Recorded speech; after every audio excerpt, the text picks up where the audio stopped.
In this video, let us learn about operators and also expression. Just we will get the basic idea. Then in the next video, we will use them in the programs.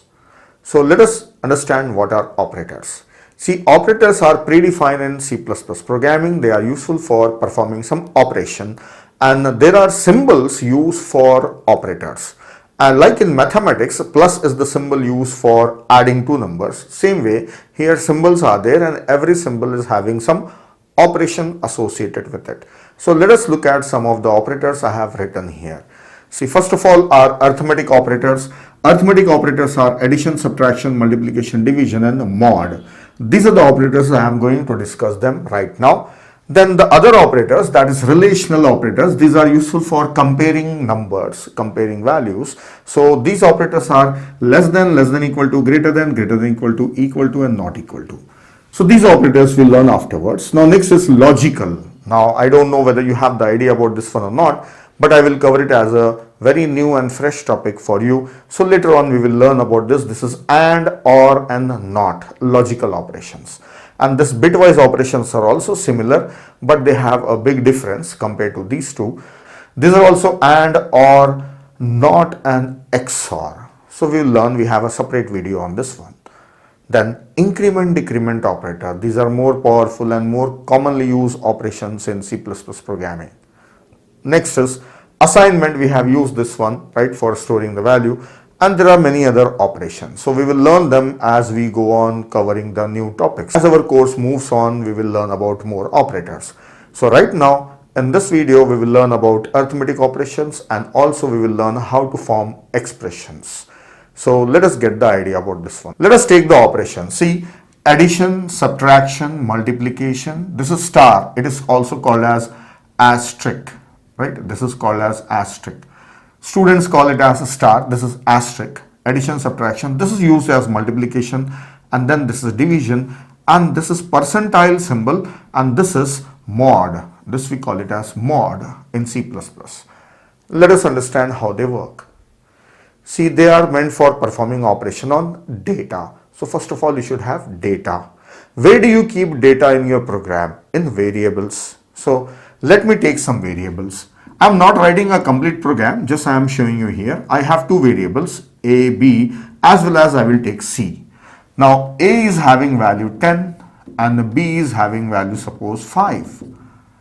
Now let us perform those operations. So first one, if I say C assign A plus B, then the value of A and B are added and the result is stored here. So this is 10 plus 5 and the result is 15, that is stored in this one.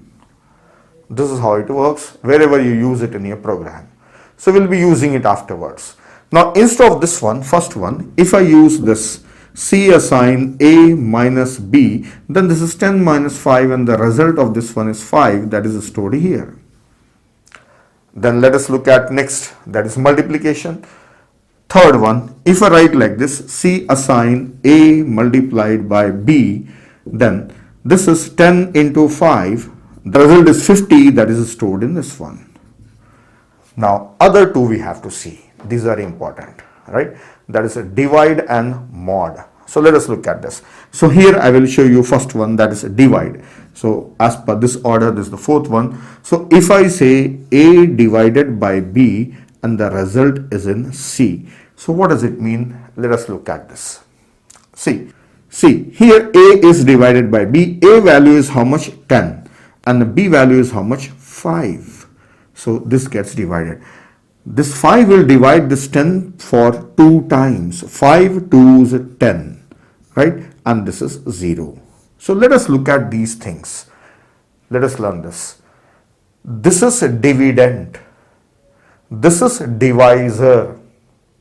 And this is quotient. And whatever is remaining after dividing is a remainder.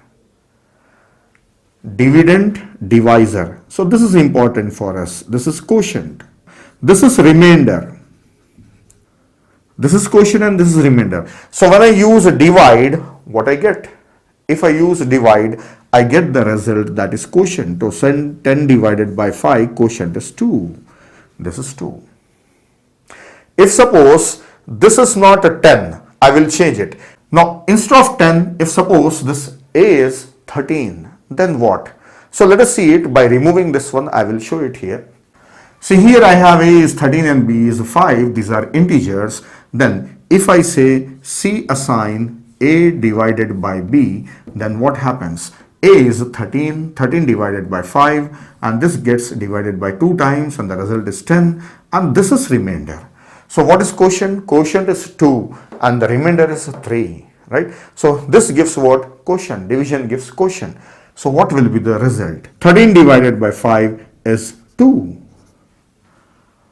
It is not 2, it is 2.6. So that is decimal.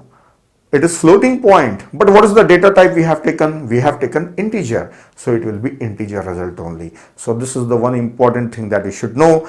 If you're performing division on integers, then the result is also integer. Even though if you're getting the result in floating point, it will not be in floating point. Then how to get floating point result, I will show you afterwards. Now next thing we will see how to use mod. Mod means what? See, here instead of this next statement I will write C assign A mod B. So what is mod? The remainder. What is that? 3. So when 13 is mod by 5, so after division the remainder is 3. So this gives remainder 3. That's it. So the mod operation gives remainder of 2 numbers. So this difference you should know it clearly, that divide gives quotient. This is quotient, and mod gives remainder. Sometimes it's confusing for the students to understand this, but this is very easy. So you should know clearly what is quotient and what is remainder, then you can easily remember this. Now next I will show you, if you want a float result, then what you should do. So I will remove this and show you. Now let us see how to get the floating point result if two integers are divided. See, already we have seen we want to divide A and B. As A and B are both integer type, so 13 divided by 5, this gives the result as 2. Actual division gives result 2.6, that is float. So we want the result in float, but these two are integers, we won't get it. But we have to typecast it to get a float.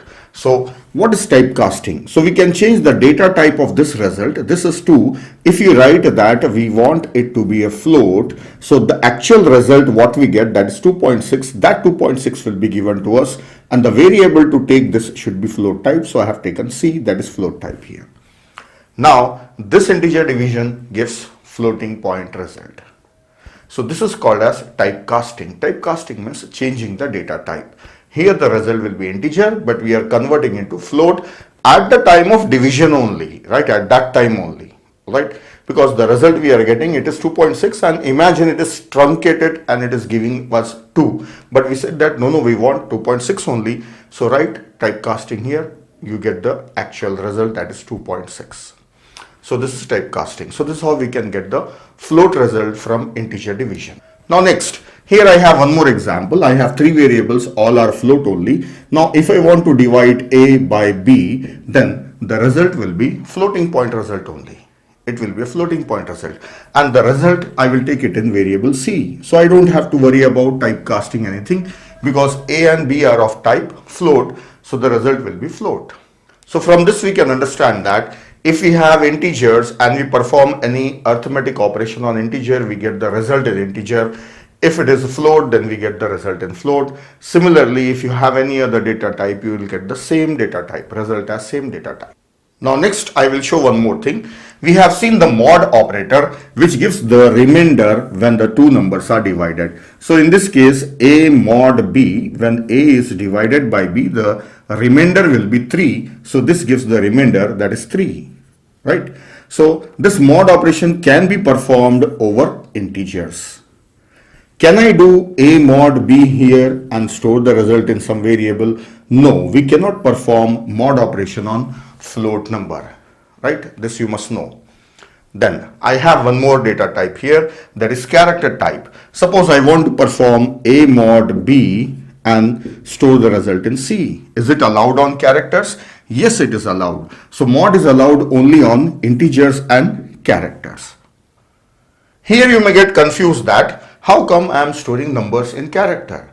So if you remember, we have learned in the data types that characters are nothing but numbers. These are codes. So every character is having a ASCII code. So actually a character is integral type only. So it will store the codes of the character. So if you're not storing any character, directly you can assign a code also.